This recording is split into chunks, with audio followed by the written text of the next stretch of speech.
Ojo, kamusta?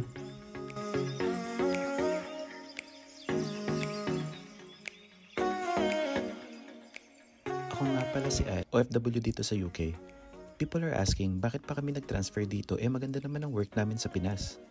Pero to answer the first question, we transferred here dahil gusto namin mabigyan ng magandang buhay ang aming mga anak. We want to focus on our goal, which is for them to finish university. We also want to have financial freedom. Tipo mo na wala ka ng isipin na utang. Both me and my wife are working professionals in the Philippines.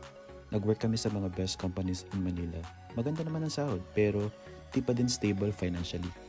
Aside from that, syempre gusto din namin maging resident dito. Good thing, nagkaroon ng opportunity si Mrs. to transfer here. So far, ayos naman ang buhay namin dito. Nag-enjoy mga bata sa schools nila. Pero kahit saan ka man, for me, dapat alam natin exactly where we are going. Yung exact destination na gusto natin tahakin. Pero dapat clear tayo kung ano ang gusto natin sa buhay. Well, in our case, focus kami with our kids and to be financially stable on our first 2 years dito sa abroad. Ikaw ba? Pa-share naman sa comment section kung anong goal natin this year. Salamat!